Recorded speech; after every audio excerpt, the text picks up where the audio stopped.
Mr. Bond. Bond. Bond. Bond. Bond. Bond. James Bond.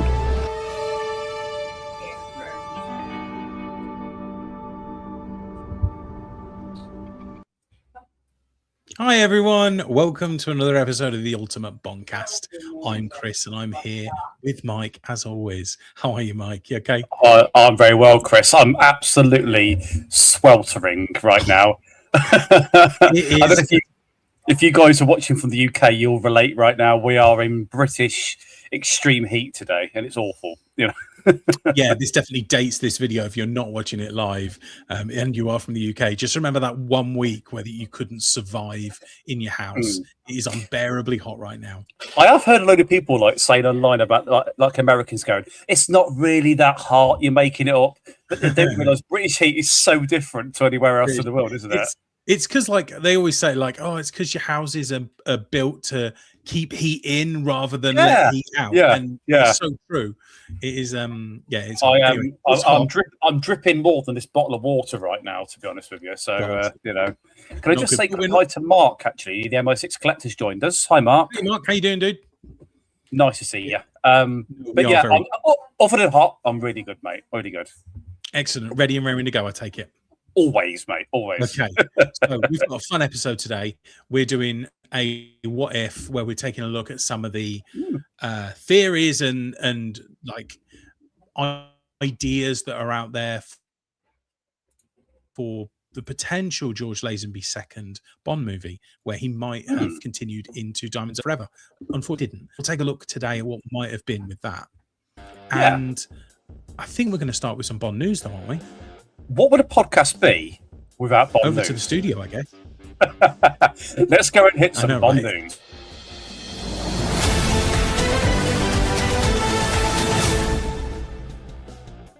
Oh, there we go. I do like this chopping and changing backgrounds. It's quite fun, isn't it?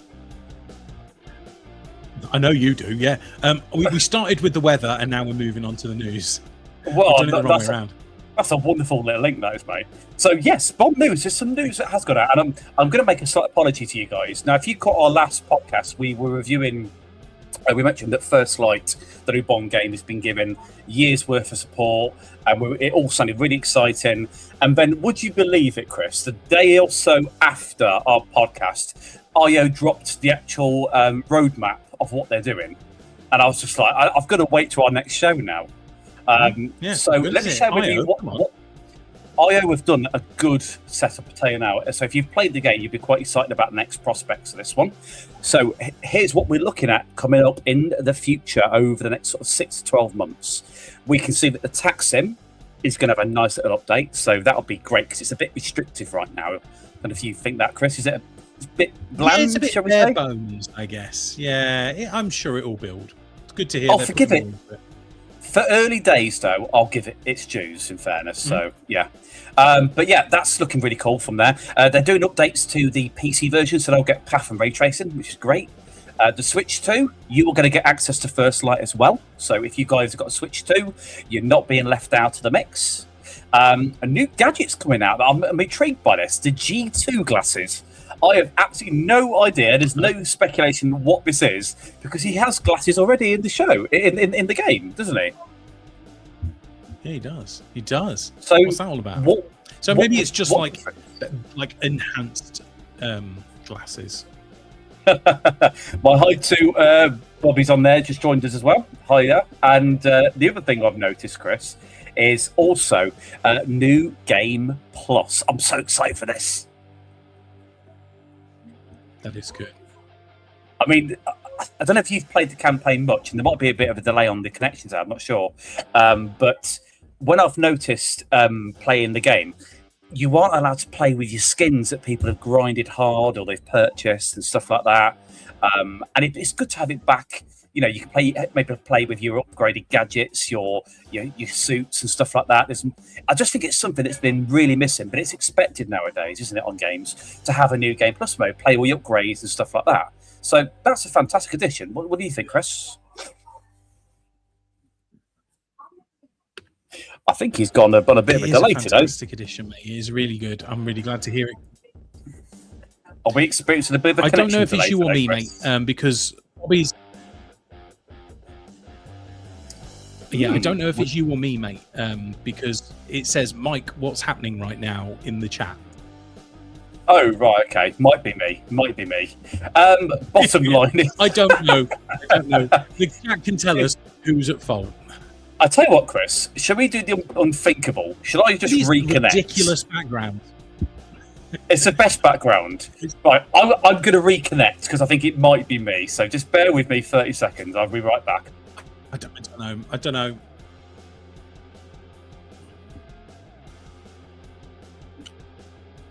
Here we go. This is what happened. Come and then we'll have to beam his black one to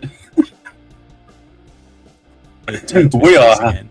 So we are. Who knows what's going to happen? But I'm really excited about looking at the Diamonds Are Forever Tension sequel. It's really exciting. I've vanished as well. Here we go. What's going on now? I reckon the heat, the hot gremlins have got into the system today. I don't know what's going on. I don't know if you can see and hear Mike, and I can't. I can see Chris, but he can't hear me yet. So this is hilarious. This is totally falling flat on its face. Chris, can you hear us now? We'll just sit and hum for a bit, and then suddenly we'll be able to see and hear each other again. Hey, there we go. Enough. I can see and hear you now. See, there we go.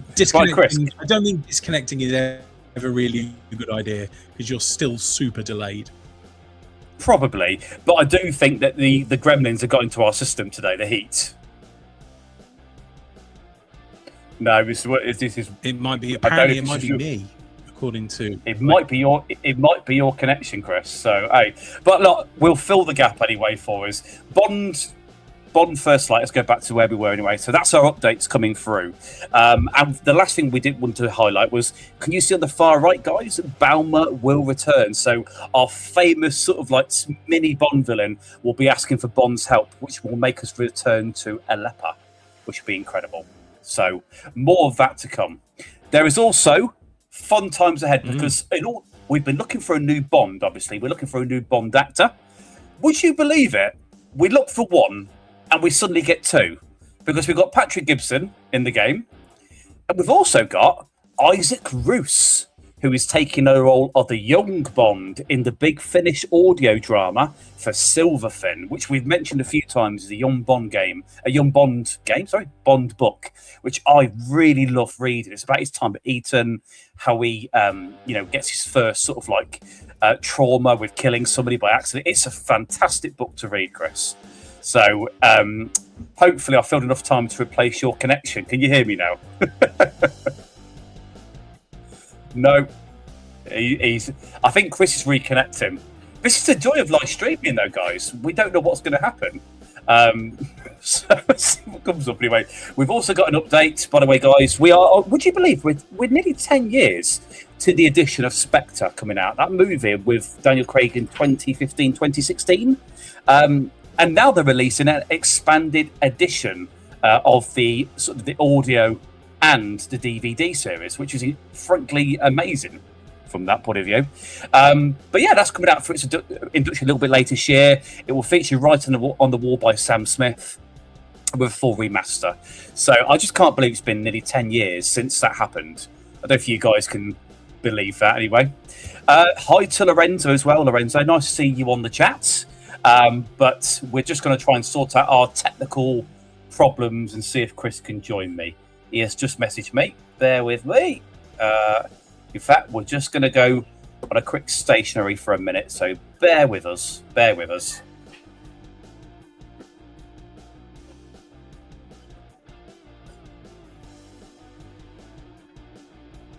So apparently, I've just found out Chris's internet apparently is completely gone. So whether the gremlins have got into his internet, I'm not entirely sure. This might be something we will reschedule based on our technical failures today. I think I apologise on behalf of Chris, if I'm being honest. What we'll try and do, though, we'll try and continue with the review as best we can. Contribute on the comments, to have a little chat, because I'm here on my own at the moment. And for now, that's the end of Bond News.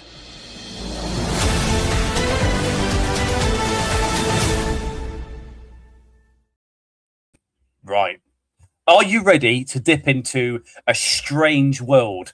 A world where anything is possible. A world where timelines and realities collide. It's time for a little bit of what if on the the Bombcast.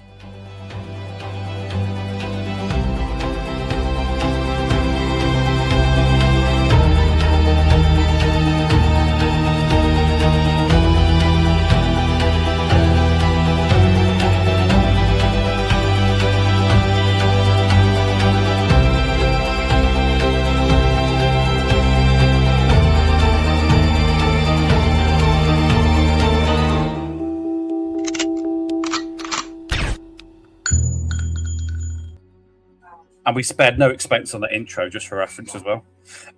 So, for those of you not aware, Bond went through a bit of a transition in the 60s and 70s. If we watched Her Majesty's Secret Service, you will realise it was not Connery, it was not Roger Moore playing Bond. It was, of course, George Lazenby for his one and only outing as James Bond. Now, a lot of people had some reservations over Bond's transition from a character. However, the fact he was only for one movie offered a lot of presentation what they're going to do for the next film. When it turned around that Lazenby's agent approached Bond and said, hey, we've got a 7-deal picture for you, he was actually told to turn it down. And I can't fathom why anybody with that much stardom would go, hang on a minute, I'm James Bond, I'm going to step away from it. Turns out Lazenby believed that the role was going to get him typecast and Bond wouldn't survive into the 70s. I bet his agent is absolutely hanging his head in shame, frankly, because look what happened to the franchise. We are where we are now. It's a several billion-dollar platform, and it's a wonderful addition from there. So, with that in mind, I'd like to talk to you about the movie that should have been Diamonds Are Forever, because for those of you who've watched our channel, you'll realise that Diamonds Are Forever was not really my favourite movie. I thought there was a bit of campness to it. There wasn't really... It didn't appear to be a sequel. It felt like in areas there was a bit of a cash grab to bring Bond in to the Connery back in from the cold, really, because they needed to fill the gap. Here we go. Collector, you filled me in right there. Maggie Abbott was the agent. So, Maggie, you really didn't guide Lazenby to the best of your ability there, did you, really? Because look what happened. He is renowned. I don't know if you guys agree with this. It's like he's a resurfaced Bond. There is a bit of a love for the movie, but not as much for the Bond that played the Bond in the movie as an actor. Does that kind of make sense? Really? Yes, Mark, I don't really love Diamonds Are Forever. As you've probably gathered. It's not my flavour. It didn't feel like a Connery movie. It felt like a Roger Moore movie trying to be a Connery movie from there. But we have managed to look through the archives in Google. We found AI. And there is actually some really good data surrounding what this movie would have been. So I'm going to give you some key tones to the film, just so you can understand what this movie potentially could have looked like. We know it would have been a direct sequel. It would have picked up moments after on Her Majesty's Secret Service, so potentially we would have seen Tracy's death at the beginning of the film. That would have been a nice, immediate pickup, a bit like Quantum of Solace picks up straight after Casino Royale. From there, the story will reference a psychological damage done to Bond by the end of Her Majesty's Secret Service, portraying a harder-edged 007 who does not recover from his loss quickly. So that's weird in its own right, is it? Because we didn't see a vulnerable Bond very much in the 60s. Daniel Craig obviously did it quite recently. Dalton, you could argue, had a little bit of approach with that. But this would have been a first for 007, themed in that way. It would have been much more grounded. The slapstick approach would have been took away. Because, as I said to you earlier, I feel like Diamonds Are Forever was slightly more camp than it should have been. Because it treats a very serious subject from that point of view, really. There would have been a quieter, more brittle. He's going to be a charm offensive Bond, but it's all a mask. He is damaged. He's wounded. So from that point of view, he is a man struggling on the edge. But he has got a need for closure. But one thing you never take away from Bond, it says here, is he's always got a sense of duty. So with that in mind, guys, I believe I know how the story would have started. Here is what I believe to be the pre-title sequence.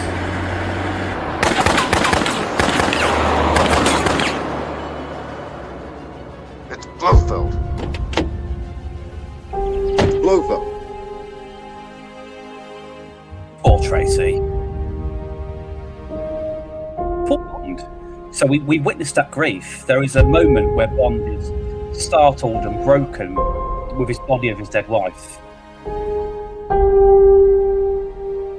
Time moves on. Draco and Bond grieve together to share that pain with some rather dodgy AI.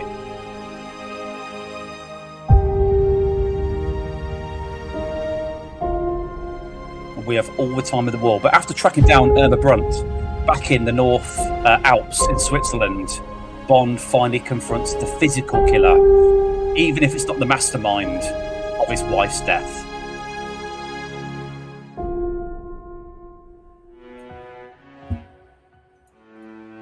Interesting. It's worrying there, though, isn't it, really? Because the AI is a bit dodgy. I apologise for that. It's not exactly lazy of his face. That's the closest it would let me get to without breaching copyright. But yeah, so do we like the idea of Bond getting immediate closure? Because I think that even though we caught up with Blofeld later on, I think it was in For Your Eyes Only, Blofeld was always to blame. We never got to see what happened to Irma when she killed Tracy. She was ultimately the one that pulled the trigger, even though Blofeld was the one that set the order in place, really. So do we like that? Put that in the chat. Tell me if that's one that interests you. If you think that's a good way of going about it. And then that would lead us into a title sequence. So what would that have looked like? Because would it be Shirley Bassey? Would it even be Diamonds Are Forever? Would it be a completely different film name? It gives you some real weight to what they were trying to put together this film, and then why they suddenly retreated to something that was going to be quite dark. Could you argue that the 1960s was not a era for darkness? Was it more campy? I wasn't around. I've got no idea. But if you look at some of the films, we had like 1967 Casino Royale, for example, a spoof in its own right. We had some of the Monty Pythons. We had, Charlie Chaplin back in the earlier times from that. Was it too heavy for that era? That could be why they retreated from there. But this will be Bond's first true character arc. What I can also tell you is the locations that they were going to use for Diamonds Are Forever, or what would have been Diamonds Are Forever. We know that they're going to be utilising London, India, the Swiss Alps. And it sounds like the ending of the movie is where it's a bit like, have you seen The Ballerina, the John Wick movie, The Ballerina? And you're in that Swiss town and it's just her taking on wave and wave after bad guys. That's what I visioned this would have looked like based on the notes that they're giving us. Quite a tall order, really. But there wouldn't be any space lasers. There wouldn't be any mention of Las Vegas. There wouldn't even be Blofeld disguising himself, which is a bit odd from there. What we do know is instead of the space laser, Blofeld will use a smuggled diamond to buy government officials in an attempt to legitimise himself and essentially run his own city or country. A final showdown is the climax of the film with a definitive Blofeld death. So that's quite scary from that point of view. And I think I know how the film ends. Tell me if you think this looks at all likely. This is Bond catching up with Blofeld. So we know that Drax would help.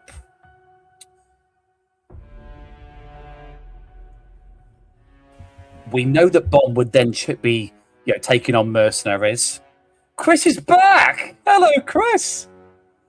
He's sort of back. He's just joining our studio now. And then we're going through the Swiss Alps town. And there's mercs, there's bad guys. Bond's back to bare basics with his pistol. Not a bad Lazenby lookalike, though, I think, in fairness. I quite like that. He has the bum chin as well. Right, I'm back, I think. Hello, Chris. I can hear you joining us, mate. You're joining us. What a disaster. What happened, I've had Chris? to dial in on my iPad. I'm sweating like mad now. I had to dial in on my iPad. So I've no idea what the sound quality is like. Sorry. You're not bad. Could not get my mic hooked up. So what happened was my laptop had totally overheated. So I think it's just like the heat and having it on all day. Right. Chris, what I'll do, we will backtrack some bits and bobs so you can catch up where we were. Fine. You carry on, mate. You don't need it for me. It's for the people who are watching. Just want to answer some bits on the chat, if I may. Cool. We've had a couple of bits pop up. So Lorenzo's asked, said, I've always wanted Bond to kill Irma and Blofeld, and I think that would have been the open of Diamonds Are Forever, given George Lazenby to continue. I think that's perfectly valid. I mean, I don't know if you agree, Chris. We think in the pre-title sequence, Irma would have been the one to take the bullet, basically. That would have been the first kill before we tracked Blofeld down. It feels like in the real canon, what happened was she got away scot-free, didn't she, really? Yes, pretty much, yeah. You don't really hear from her again in the movies, do you? So I think Blofeld you'd save for the end of the movie, wouldn't you? Is that what you're saying in this film, or am I? Yeah, I think that will be the final confrontation for the notes. So Irma's the one. It's a bit like the end of Casino Royale where he takes out Mr. White because he's after somebody else. Like I think Irma is a means to an end, and it's like where's Blofeld, and that's how their confrontation happens. I agree, and the collector also put there. Could it have been a bit like Quantum of Solace, a revenge story? So I'm going to answer you, but I think yes, this is exactly what I want. And you see, the thing is, people give those revenge movies a bit of a rough stick, but I think don't forget this would be the first time we would have seen Bond doing that. It would have been a completely fresh approach. Yeah, it would have been, wouldn't it? It would have been completely fresh, and we've never really had a Bond movie, have we? Or we wouldn't have at this point. At this point in the time sort of the Bond films where we had a direct sequel. And I saw somebody mention earlier. Was it the collector mentioned Quantum of Solace? Yes, I think that's how the film would have felt. Or it would. That's how I imagine it. And it would have been the first Bond sequel as well, because we would directly pick up straight from Tracy's death. That would have been the pre-titles. So that would have been a true sequel, which I think I was saying to the guys before you came back to the studio, Chris. I feel like sometimes is it a case of the 1960s, because it was still the 60s, it was 69. Was it deemed too dark for the 60s? Did they not want to go that approach? Is that why they cut the approach? Well, I wonder. Yeah, quite possibly. I think you might be right there. It's because it's received remarkably well now. We see it not just in Bond, as every Liam Neeson movie's basically got a dark twist somewhere, hasn't it? And we've got Bourne, and Mission Impossible has those moments. So I just wonder if that's maybe why they did a course correct. They went, we've lost our Bond actor, we'll get Connery back, and we'll just wipe the slate clean. I think Bond is quite guilty of course correcting too often, or like making too much of a snap change. When they feel like maybe it didn't make the money they thought it was going to make, or didn't get quite as well critically received as they thought, especially like after this in the 70s. Like Roger Moore's movies will give you like whiplash when you go from one to the next, because all they do is course correct throughout Roger Moore's career. Absolutely, yeah. But I think the physicality with Lazenby was one of his strengths. I mean, I've just put a screenshot there where he's basically interrogating a guy looking for Blofeld, and I think that's something that his Bond had some similarity to maybe Craig and Dalton in the physicality department. He was always very good with that, I think. Yeah, I think he was as well. And there's so many different stories, isn't there, as to like why George didn't come on for another film, and like ultimately, I feel like the general consensus is that he didn't think it was going to last. The reception to his Bond wasn't brilliant, and everybody thought that it was probably best that he didn't continue, including him and his agent. I mean, that's the worst agent you could have ever had, really, isn't it? Worst decision you've ever been told to do. You hear all these stories about his agent saying, "Look, bail, get out of this." Bond won't live. Bond won't make the 70s. It's done. It's had its day, and painful. So, but I'll hit back into what would have been Diamonds Are Forever, Chris. So we've got some locations that they would have used for filming this movie. Yeah. We've got London, we've got India, and we've got the Swiss Alps, which is weird because that's also where Piz Gloria was. It was in the Swiss Alps. So Does that mean there's a revisit to that sort of area? I don't know. But we know that Blofeld apparently will die in the Swiss Alps. That's what they're saying here. And the plot would be that rather than using a space laser, Blofeld uses smuggled diamonds to buy government officials in an attempt to legitimise himself and officially run his own country or city. Our final showdown is a climax of the film with a definitive Blofeld death. Now, the theory goes around Blofeld's death is there's a camp version and then there's a more direct version. I think I'm going to prefer the more direct, brutal version. So the camp version is that apparently Bond will be killing Blofeld using Madame Tring's cats, which I assume are the white cats, and they've got loads and loads of cats. So I don't know how I feel about that. No, I don't know how I feel about that either. Death by cats. I mean, actually, that would be my way to go. To be fair, like if I could choose a way to go, I'd want to be killed by cats. Death by I feel pussy. like my cats sit here and plot my death every day anyway. So I think they just all they're doing is thinking about different ways to kill me. Don't give them ideas, Mike. The other speculation, this is what I prefer, and I'm sure you'll go with it as well. Or maybe you prefer the cat death, I don't know. But speculate here that Bond will have pushed Blofeld off a high drop cliff face to his ultimate demise after raising a Spectre base of operations. So I think it would look a little bit like this sort of raid. So again, it's AI generated, but we can see obviously the base there, Spectre rings. I think it's a case of, Marines have entered there with Bond and they're basically wiping it out on a room by room basis. And obviously being arrested in contrary to all that sort of stuff. But I think this is kind of the area it's going to go. This will be Blofeld's finish and Spectre will get wiped off the map. I don't think it'll be a return villain. Oh, sorry, are we saying this is a new location or is this Piz Gloria? What is that location? Did you say before? No, it's speculated as a base of operations, but I think so. This is like that in that country that he's supposed to have created for himself. If you've seen the ballerina with the John Wick film, I don't know if you've seen that. Yeah. There's the ending in the village there, where it's like a very tiny Swiss village, and she's just taking on wave after wave of bad guys in different manners. I think it would be a bit like that, I like it. I like that idea. Yeah. Is there some merit there, possibly? Definitely. But yeah, no, I like the idea of both deaths, to be honest. I think for myself, death by cats. For Blofeld, I think death by whatever. There's no death that will do Blofeld justice for me. They're always going to be a little bit of a, but you want it to be that falling off a cliff, like hand-to-hand combat with Bond is very like Sherlock Holmes and Moriarty. Like that kind of quintessential classic, like hero versus villain, one-on-one tactic. It's almost Batman and Joker, isn't it? That sort of thing. That's sort of the likenness, I think. Yeah. Arch enemies, but it's almost like they have to live in tandem. And the weird thing is, they've obviously done it in the Daniel Craig films, where it turns out Blofeld is family in this version. So you could argue like they could never really kill each other. No, I think they're like codependent, so to speak. But yeah, I mean, what I have found, Chris, as well. So this is sort of the AI telling me bits and bobs about what the movie would have looked like, but we do actually have some proper run-throughs of what the opening of the movie would have looked like. So I just want you to, in fact, I'm going to turn the music down. I'm going to read it out to you, and I want us all to put ourselves into the mind of where we're at. So, after we've had the death of Irma and the title sequence kicks in, what apparently we see is the fade. It goes into M's office. So we've got Bernard Lee.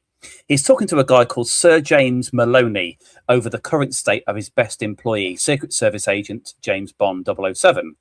M states that Bond is no longer worthy of duty as he spends most of his days drinking, searching for Blofeld, not at work when he's supposed to be, and he wants Sir James's help to decide what Bond should do to get him back on track. Sir James notices that Bond never seems around and tells M to leave Bond alone for that time. He's clearly a man in grief. What M doesn't know is that Bond is a lead from Moneypenny about a man in Japan who supposedly has met with Ernst Stavro Blofeld. After an hour-long interrogation, which is where Bond chased him down to to India, to Cairo. Bond is led to Cairo, where inside a casino, Bond has a fight with a man who has ties to Blofeld, a man going by the name of Stefan de Comps. During the fight, Stefan realizes that he's fighting James Bond, and he is aware that Blofeld took his wife, which frightens him to his core. Stefan was then brutally beaten until he leaves a single sentence called saying Marie in Paris, which is then where he dies. This is what then leads Bond to Paris through British Airways. I don't know why he's put that down. He goes via British Airways. Clearly, I'm glad it's British Airways. Clearly, they wanted some little branding in the movie. Thank you for that. Where he meets a man called Aubergine, who we later meet in A View to a Kill. Aubergine. Which would be quite nice. I'd like if it happened, because we had Aubergine in the Eiffel Tower, didn't we, in A View to Kill? And he gets killed by the Flycaster. So I quite like the fact they would have approached him a bit earlier. Would we have got the same actor, though? What from View to a Kill? Yeah, it would have been younger, of course, but yeah, he would have been younger. You know, and that this guy, so Aubergine acknowledges this woman Marie is a freelance sniper assassin, and as Bond meets her, she uses tricks in a way to seduce him in order to lead him to his death.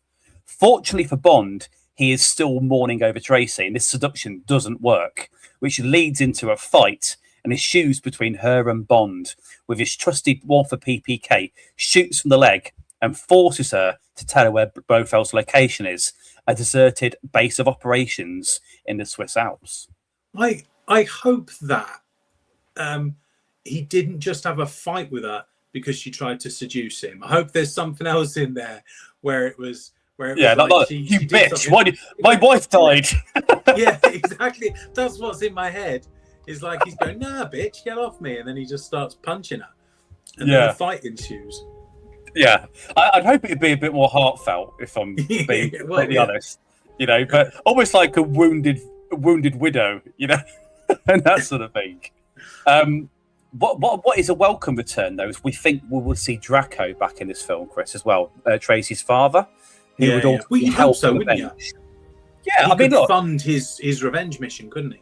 We can certainly realise that Draco wasn't just investing in Tracy's dad. He seemed very fond of James, didn't he, in A Majesty's Secret Service?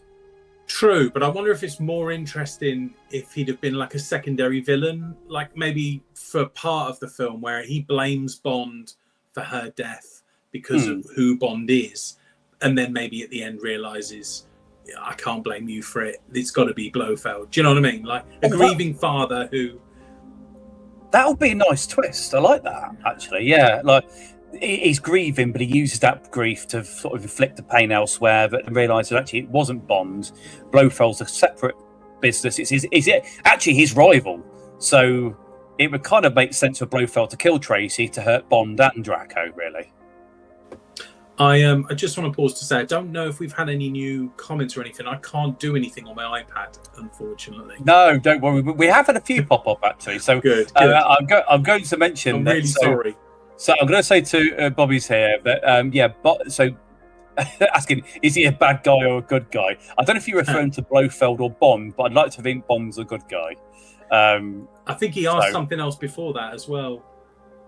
Here we go. I really don't know a lot about James Bond as a character, but he's mostly built on being emotionless and masculine stuff. I agree with the masculine stuff, but emotionless, actually, we realise Bond is not necessarily a psychopath. He's more a sociopath, I think. Would you agree with that?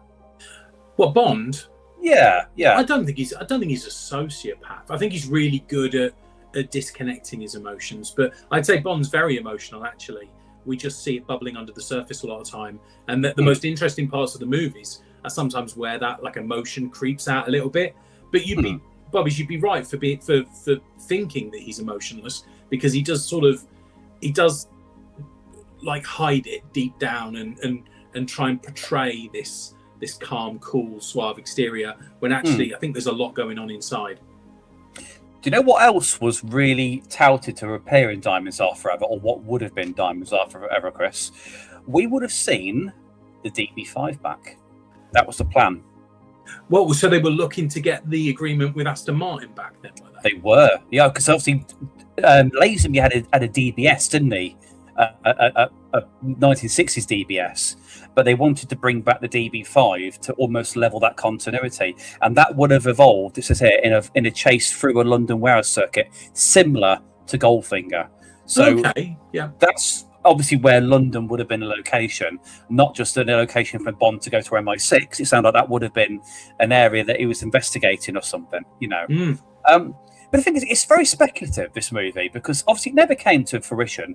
There's Chinese whispers, there's limited info, but I think what we can ground from this is the fact that Lazenby could have done it. If he was given an opportunity, he could have signed up, he could have took Bond, and he could have been deemed, maybe in my view, a better Bond actor, because he's the one-trick pony. He's always going to be reviewed that. But if he did 2 or 3 films, would that have changed our perception on him? Yeah, well, you would like to think so, wouldn't you? I think had he been given more to do in another Bond movie, where you've got to also remember that he's in the solo Bond movie where Bond has a proper romance, Bond gets married, you know, Bond grieves the death starts to grieve the death of his wife. These are all new things that we'd never seen Bond experience before. And I bet a lot of Bond purists were probably recoiling a bit and going, that's not my Bond. So there's probably loads of things going against George Lazenby. Everyone says that, don't they? Not my Bond. We had Daniel Craig, not my Bond, as a website when he started. And, you know, it's kind of a good and a bad thing, isn't it? The Collector's made a really good point about Lazenby should have had a second movie, and Dalton should have had a third movie, which I think is the one. I think we will look into the Dalton third film, by the way, another time, because there's much more data on that one than there is on this film as well. Don't you think that? Don't you think Cubby Broccoli lets Bond actors down in how their Bond career ends? Say what you want about No Time to Die. I don't love the wrapping up of that movie, but Daniel Craig gets a full arc and gets an ending. Whereas Lazenby, Moore, but even though Moore did loads of films, Brosnan and Dalton, I feel like all got not shafted, but like they didn't get the sign off they would have wanted. We always say with Dalton that he should have got his third movie. Yeah. The same with Brosnan. Brosnan was so unceremoniously, thrown away after Die Another Day because they wanted to course correct again, because Barbara Broccoli didn't want him as Bond. And that's just so unfair. He had a brutal accent, Brosnan, didn't he? Probably more than most of the actors out there, because Connery left his own business as well, hasn't he? I think he wants. I think he wants in because he wants to finish it. If Brosnan wants to do a standalone retired Bond adventure on Amazon for an hour, I've said this, yeah. I'm head first in. Give me a 4 1-hour episode mini-series of him like Old Man Bond, like Old Man Logan, but Bond. Not my but if they call it Not My Bond. They could call it not Barbara's Bond. That's what they could call it. It just leads you to understand that the Bond franchise is always going to have a complicated relationship, and we're going to see that unveil as Amazon comes into place now. They have got a hell of a task on their hand, mate, haven't they? They've got to make it last. They've got to make enough shit stick to the wall to make it last, rather than it peeling off halfway through the first act. I want to draw you to one bit that we don't usually do on these sort of like timeline scenarios, Chris, but a bit like our movie reviews. What I'd like to do is offer you a chance to say what would be your out of 10 rating on this film, a bit for a hypothetical movie, and you can go into like 0.5, 0.7, all that sort of stuff. But I want you to base your opinion on what Lazenby would have been like on a second time round, and secondly, how much you want that film to exist, basically. This is fun. I'm also not going to give you a stupid score because I reckon like George Lazenby isn't the best Bond. So George Lazenby would have come back, and I reckon George Lazenby would have been better. But ultimately, I still probably would have felt that there were like shortcomings to Lazenby. I think the story's interesting. I think the revenge plot would have been fun. I still wonder whether I still don't know how it would have gone. But I feel like an ending to Blofeld would have been good. Let's say I would have given it an 8.1 out of 10. Okay, 8.1 is fair. And like I said, it's all of potential. This movie clearly doesn't exist, so it's nice to see like what we would visualize it. Because the great thing is, everybody watching this show and us has got a different idea in our head. We've made up bits in our head to close the gaps. Yeah. So we're gonna have a different perception. So you're saying 8.1. I think it's fairly respectable. I think I'm gonna go a little bit below, but it's not far away from you. I'm gonna go with the matching 7.7. That's my desire level to see this film. But I don't know. 007.7 is what you're giving it. 0707, yeah, I could do that. 0707. But my only worry is, it's not the film existing. It's whether Lazenby would carry the act off on a second time round. That's my thoughts. Yeah, and he could have done a second movie and been even worse. And you go, oh God, why did they give him a second movie? Who knows? I mean, the elements of him in character at Pitt's Glory are some of the more difficult parts of the movie to watch. So maybe if they'd have given him less to say and more action, maybe it would have been a better movie. Well, one thing I think would have made it good. So on the Majesty's Secret Service is the second longest Bond film outside of Casino Royale in runtime. So I wonder if they would have made it shorter but moved the plot quicker. That, for a revenge story, for me, we want to see some more at the beginning, but I'd like to think it sort of steps up quite quickly, But whether that was Peter Hunt's idea, don't know, Can I also say that everyone knows the best part of Diamonds Are Forever is the bit where the car goes on its side through the tight gap and magically changes. No, it's the beginning where Blofeld gets killed in a mud pie. But like, what I want from that film is that car section kept, but it flips half a dozen times in that tight little gap. I want it to do it. I want it to just keep going, and he has a nice long conversation with her, and you just don't know where it's going to go. I bet you somebody's edited it just go dum dum dum dum dum. That's what I want. That's what they need to really lean into it. It needs to be the airplane cut of Diamonds Are Forever. So, guys, one day when we do Bond blunders, that's going to be one of the things that we look at. The worst decisions that I've done made by the filmmakers or the Bond character in that movie. We'll come across that one day. I would love that. Shows. Mate, it's on the roster. It's coming this year. It's on the roster. It's 2028, mate. So, get ready.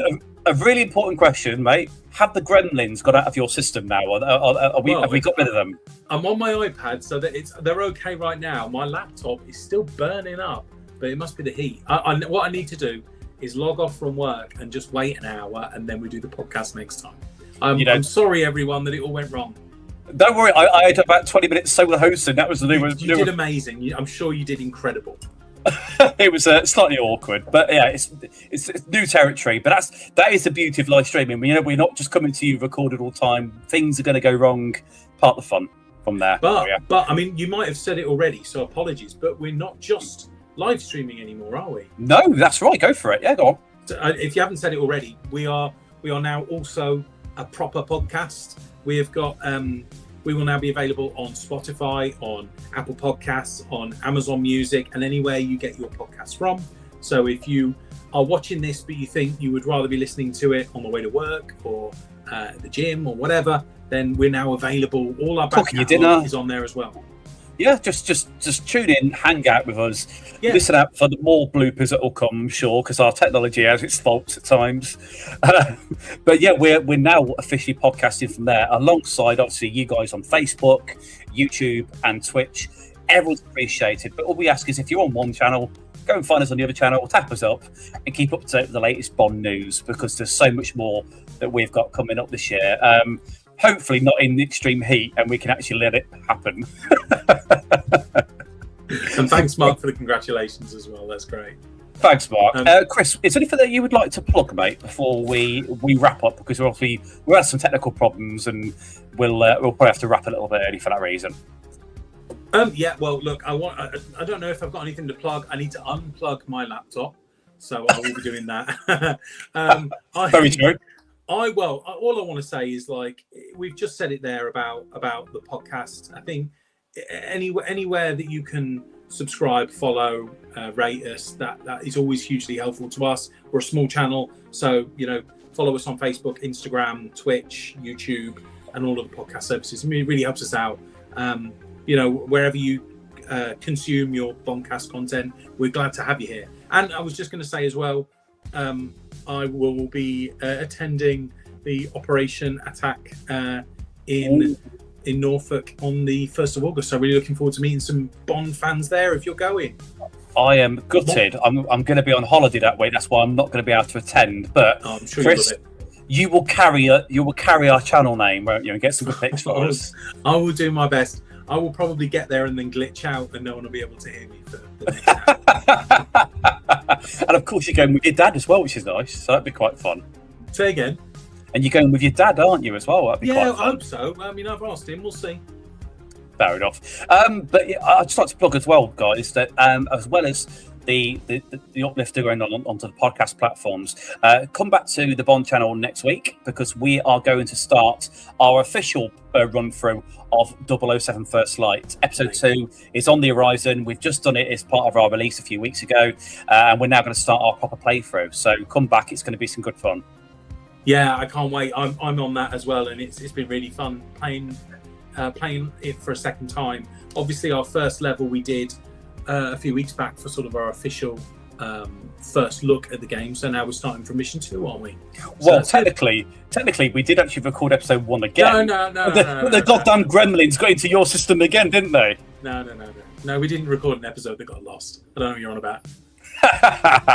No, well, all I'm going to say, guys, is we are going to leave a little bit early this evening, but thank you very much as ever for watching us today this evening on the Bondcast, the ultimate Bondcast. Bye.